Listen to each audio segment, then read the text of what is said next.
Hello there and welcome to another BoBeats synth video, and today I'm super excited to show you the Uno Synth Pro X. This is by far IQ Multimedia's best synth yet, at least according to this synth nerd here, and it is so for some obvious reasons. The design is just really good, and it builds on what was good with the Uno Synth Pro in a very nice way, making it more hands-on, more immediate, easier to use. So let's start off with some sound demos and an overview of what this synth is and what it can do. At the core of this synthesizer we have 3 analog oscillators and a dual filter design, which just makes this synth quite flexible in terms of what kind of sounds it can produce.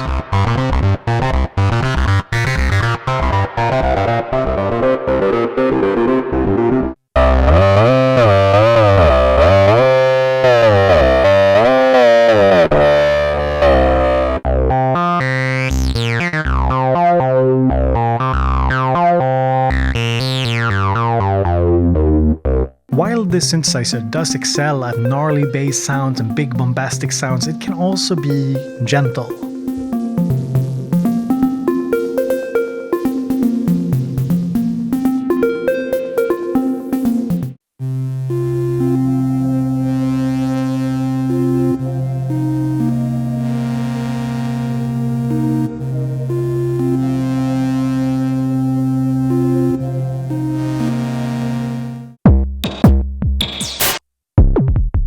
You can also use the sequencer and parameter locks to create some pretty intricate sequences.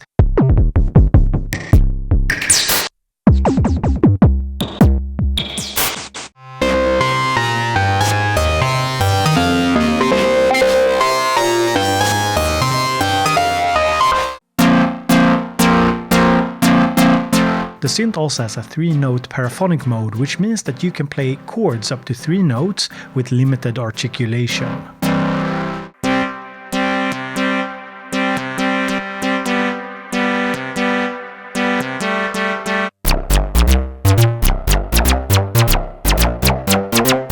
In addition to having a 64-step sequencer, it also has an arpeggiator.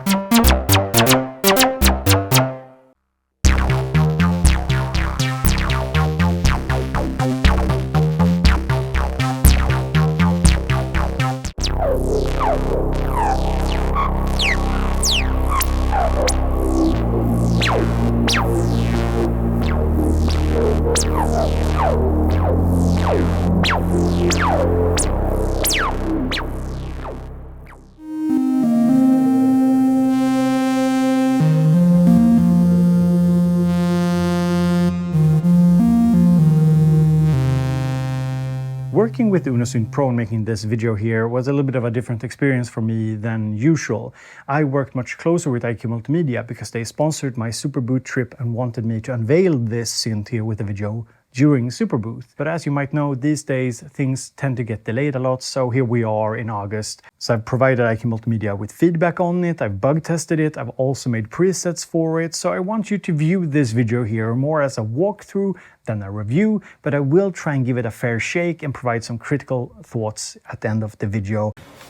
The Uno Synth Pro is based on the previous Uno Synth Pro desktop, but there's a number of significant changes. First is of course a reimagining of the design, and we now have a lot more knobs to turn, which is great because the Uno Synth Pro X is a deep analog synthesizer with an extensive mod matrix, and now we have access to many of the functions straight from the hardware itself, which is a big difference between the Uno Synth Pro and the Uno Synth Pro X. Then there's the switcheroo of the keyboard and sequencer. On the older model, the keyboard took up a lot of space and the sequencer was small. On the new model, the big buttons represent the sequencer and the small buttons represent the keyboard. Also, they got rid of the touch interface in favor of real buttons, which I think is a really good change. There's also changes to how the synth sounds. The old presets don't work with this new model because it's not exactly the same. I would say that the sound is very similar, don't expect anything totally new in terms of sound, but with fewer rough edges and more sweet spots. There's also a new bassline mode that I will get into later. IQ Multimedia has also made a new editor for this synth. It's clean looking, it's easy to use, and seems to function really well. Next up, I want to do a walkthrough of the feature of the Uno Synth Pro,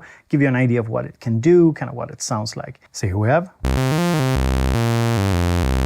an initialized sound, and you can see here that these are not lit and not playing anything, and that's because I have a basic scale setup, so you can do different scales on this device. Now let's start here from the left. So we have volume here, kind of self-explanatory, I guess. Then we have the different voice modes, so we have legato mode, paraphonic, mono, and yes, with the paraphonic mode you can do basic chords with limited articulation. And Bo, what does this mean? You say it a lot in your videos. Well, it means that you can play static chords, but they share the same, for example, the same filter. So on a polyphonic synth, the individual notes that you press have individual filter articulation and individual amp articulation. But on this synth here, when you're in paraphonic mode, basically, let me see if I can show you it here.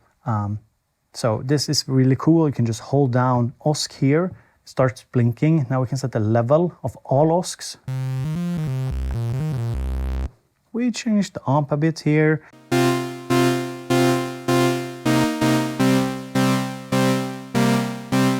So playing static chords works really well, but as soon as you try and articulate individual notes,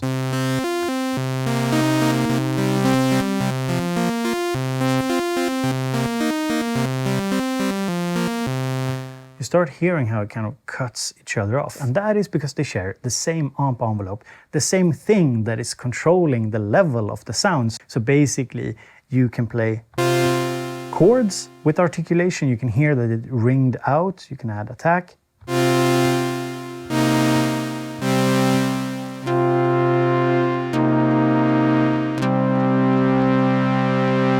Quite nice, but as soon as you start to play something more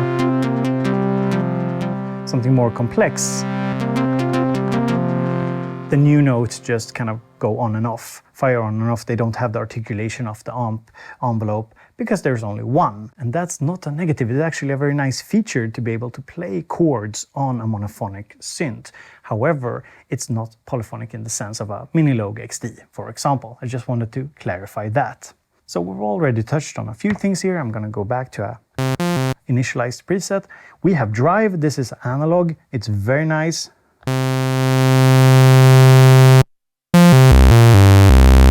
Beefs up the sound quite a bit.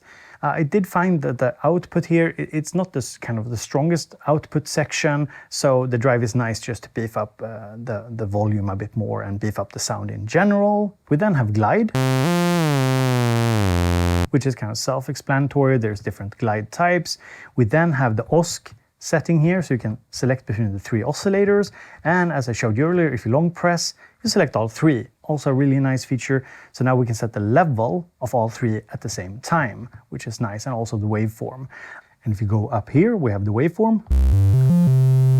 So from triangle to saw to square to pulse. And this can of course be modulated. And then we have the tuning. So first, when we start turning the tuning, we get cents, so just slightly detuned. And if we turn it even more, we can go plus 24 or minus 24. So we can tune it down quite a bit. So something that's very nice to do is simply to get a big sound. It's just you have your first oscillator, we turn up the second, we turn it down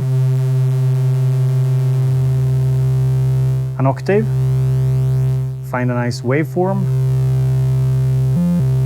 turn up the third one, and we can just detune it a bit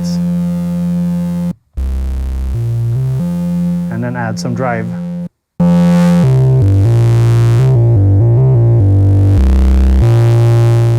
So having three oscillators is really nice. It's very versatile. You can detune them against each other. You can also just tune them down an octave or two, giving you a sub bass, for example, for your bass. Then we have the level here of the oscillator, and then we have noise, so we can add in a bit of noise. But just having it like that is not so nice, so I want to show you the mod matrix. This is very nice. The mod matrix is very, very deep. So we have source, we have destination and amount, and if you press both of them, you can select a slot.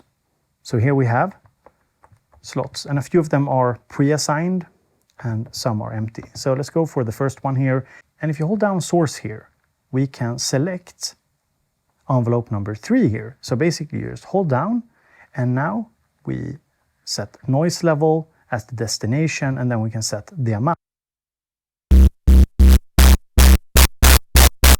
So now we can have envelope number 3 here control the level of the noise.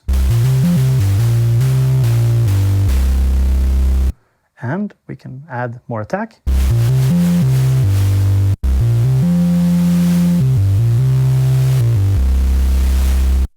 And we can go up a few octaves, we add some glide, and we get a little lead sound.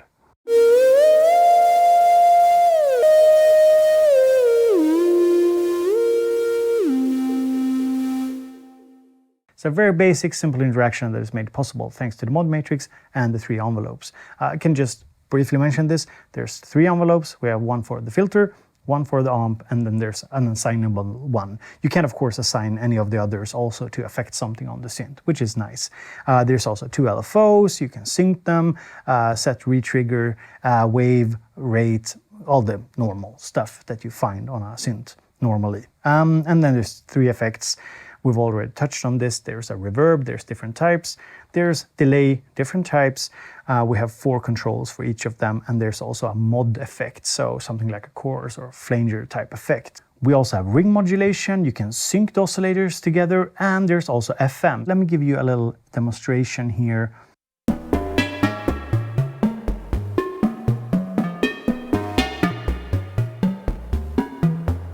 Next up I want to talk about the filter, and the filter is actually very interesting. It's very unusual for a synth in this price segment and of this size and being analog. So a few highlights on the synth is of course the 3 oscillators, and that we have a mod matrix with 16 slots. This is unusual. It's something that you find on more expensive and larger synths. And also this is a dual filter design. So you have 2 filters here. Both are analog, and you have cutoff, resonance, and then you have envelope amount. So when this button here isn't lit, you're using these knobs here to control the envelope that is then controlling the filters. Now first and foremost, you can link the filters together. So you use the first knob here to control the second one.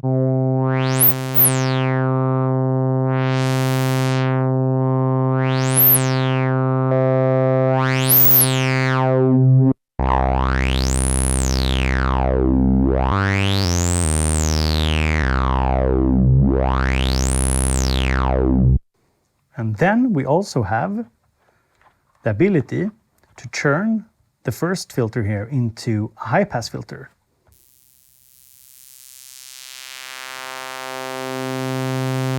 So why is that nice? Well, we can, for example, find a low frequency that we like, and we can boost it using the resonance. And then use the second filter to cut the highs. So for example, we can turn on the arpeggiator. And now we have this set to high pass, and we're boosting frequency. And high pass it, go back down, find a sweet spot that we like. And use the second filter here to cut some highs.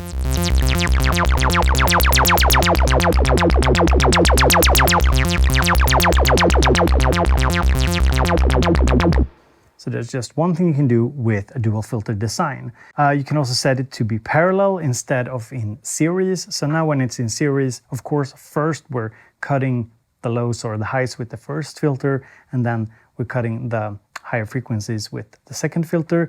And if it's in parallel, you have them running beside each other, so it gives it a slightly different sound. And just to show you here, I added some effects. We're in parallel mode here, added some drive, and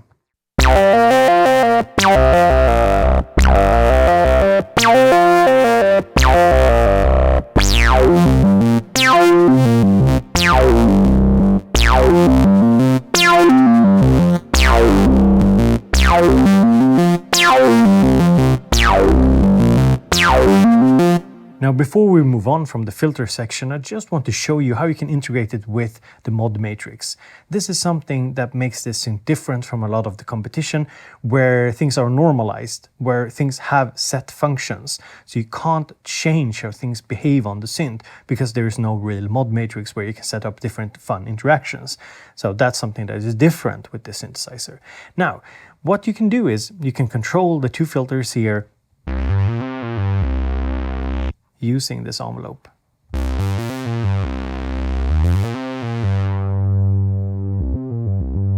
And if we set them to parallel and we tweak the filter a bit here, we have different envelope amount here.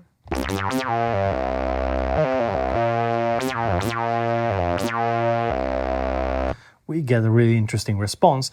But what you can also do is you can take, for example, filter 1 here, set the envelope amount, make sure that it's at 0. And then we go to the mod matrix and we make sure that source here is envelope number 3, the third envelope, the assignable envelope. And then destination is filter cutoff. And then we set the amount. Now we're using envelope number 3 to control filter 1. And we're using the filter envelope to control the second filter.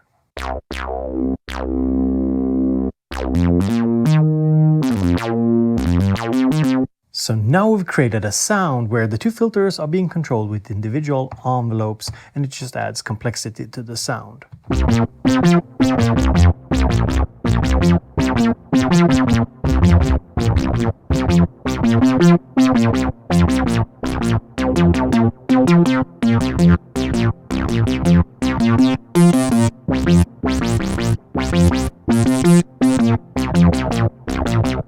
And this is also very useful if we set the first filter to high pass. So let me just set this back to 0. So now we can control the high pass filter with one envelope and the low pass filter with another envelope.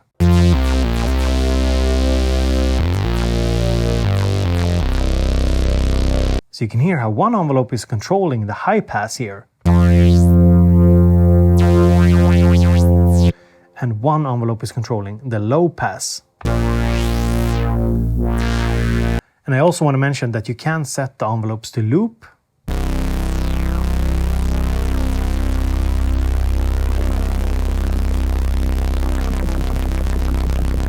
So you can create some, I don't know, interesting drone sounds.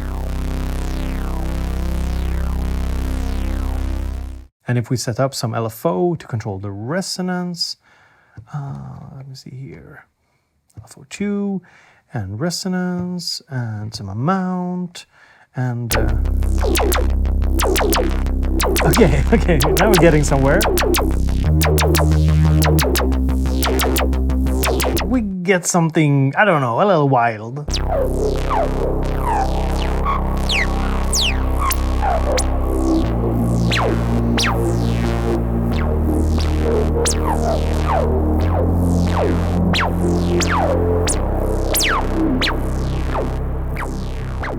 And then we come to the nice switcheroo here. They've changed the place of the keyboard and the sequencer. So now we have the sequencer here, keyboard up here. On the older model, it was the other way around. And we also have pages here. So we can go up to 64 steps and we can move between the different bars here in the sequence. That is also something I love. And something even more importantly, something that is really, really, really good.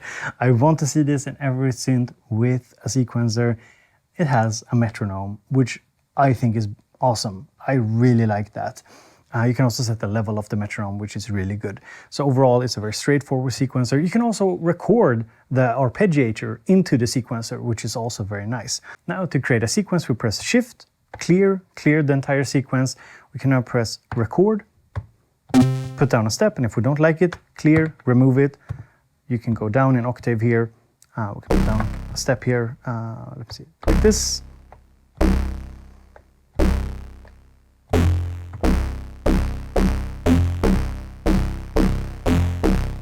And now, if we want to record over this, we just press record and play together.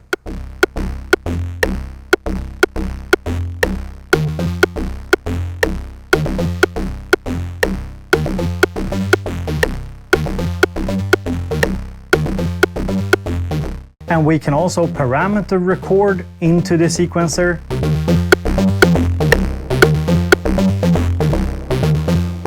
Just adding some reverb here on the last few steps.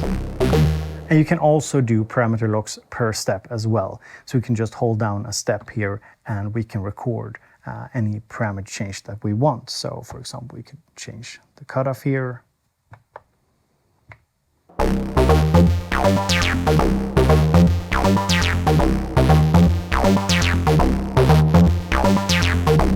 And since you can program parameters per step, you can create some pretty interesting beats.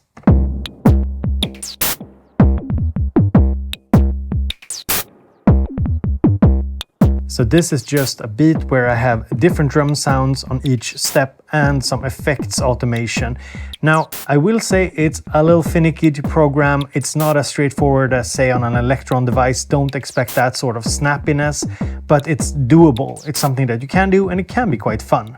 But I'd say that the results are often a little bit more unpredictable than, say, on an Electron device. So just keep that in mind. And we can also engage the arpeggiator, so just press ARP. Press hold. And you can see we can turn on and off steps in the arpeggiated sequence.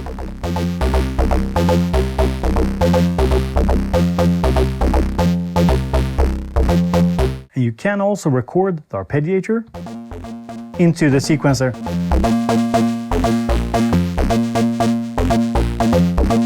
So now we are in the sequencer.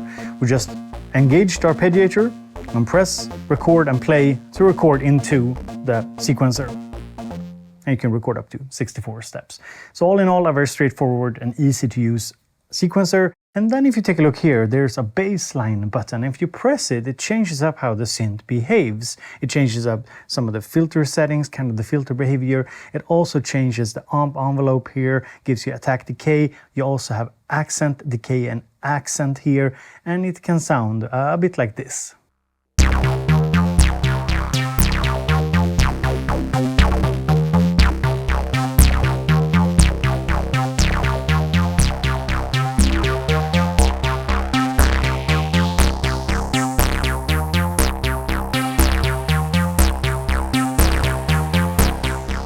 Now, what I think that they're going for with the bassline mode is to kind of mimic the behavior of a 303, but with a different kind of sound, because of course the oscillator section and the filter section is totally different than on something like a 303.